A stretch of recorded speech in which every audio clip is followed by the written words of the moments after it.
हम देखते हैं कि इंतहा पसंद जो आरएसएस तंजीम है,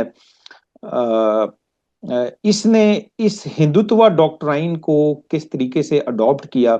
और असल में ये जो हिंदुत्व डॉक्ट्राइन जो कि सवारकर ने पेश की, इसको समाज के अंदर और माशरे के अंदर और फिर उनकी सियासत के अंदर किस तरह फैलाया गया, और जिसने फैलाया उस तंजीम का नाम असल में आरएसएस है। और ये उन जो इसको 1925 में ये बनाई गई थी, और असल में इसको बनाया गया था हिंदू शिनाख्त को उभारने के लिए। और एक्चुअली इसका बड़ा मकसद जो था वो सामने तो यही बताया गया कि ये हिंदू शिनाख्त को उभारने के लिए बनाया गया, लेकिन हम ये देखते हैं कि ये असल में मुसलमानों की सियासी तहरीक को कमजोर करने के लिए बनाई गई थी आरएसएस जो थी।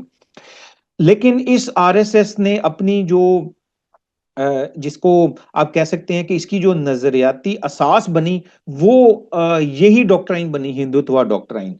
और ये, जैसे मैंने आपको पहले बताया कि ये तो 1925 में बनी आरएसएस, लेकिन हिंदुत्व जो बुक है वो 1923 में लिखी गई। लेकिन आरएसएस के अंदर आप समझ लें कि इसको एक उनके लिए ये एक मतलब जो ये किताब है, ये उनकी बुनियाद है। जो आरएसएस है उसकी जो नजरियाती जो फिक्री एहसास है, जो नजरियाती एहसास है, वो यही फराम करती है। और फिर एक और चीज यहाँ पे ये देखें कि आरएसएस का जो एक और मकसद था बनाने का, वो हिंदू राष्ट्र बनाने का था।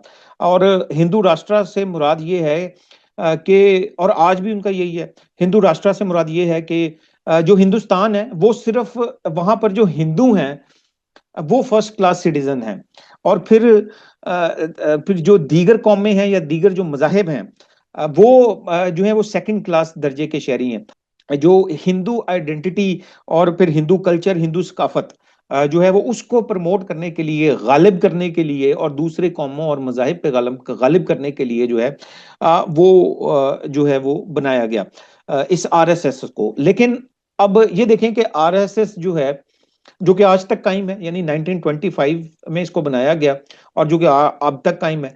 अब हैरानकुन तौर पे आप ये देखें कि आरएसएस जो है वो इलेक्शन नहीं लड़ती। और ये बड़ी मजे की एक चीज है, ये इलेक्शन तो नहीं लड़ती, लेकिन आप देखें कि किस तरीके से ये डोमिनेट करती है उनके एजुकेशन सेक्टर को, उनके कल्चर को, उनकी सोशल लाइफ को। और फिर ये जो अपनी शाखास चलाते हैं, खास तौर पे लफ्ज यूज किया जाता है, और जिसको सेल्स भी आप कह सकते हैं, उसके जरिए से ये अपनी ये जो आइडियोलॉजी है, इंतहा पसंद आइडियोलॉजी है, हिंदुत्व आइडियोलॉजी, उसको फैलाते हैं। और फिर इसके अलावा जो है, जैसे कि मैंने पहले बताया कि ये अपनी जो हिंदू शनाख्त है, बल्कि हिंदुत्व शनाख्त है, और हिंदू राष्ट्र का जो नजरिया है, उसको ये फॉर्मल तरीके से पॉलिटिक्स में भी फैलाते हैं। और उस अब वो किस तरह फैलाते हैं वो हम देखेंगे कि आरएसएस जो है वो इन्फ्लुएंस किस तरह करती है। देखें, एक जो हुक्मरान इस वक्त जमात है बीजेपी, अब जो बीजेपी है इसको आरएसएस का पॉलिटिकल विंग भी कहा जाता है। और ये खुद तो नहीं मानेंगे, मतलब मानते तो नहीं है, लेकिन प्रैक्टिकली तो ऐसा ही है। बल्कि जो मोदी जो है, वो जो आरएसएस है उसका बड़ा फाल कारकुन रहा है, और उसके ओहदों पर भी फायज रहा है।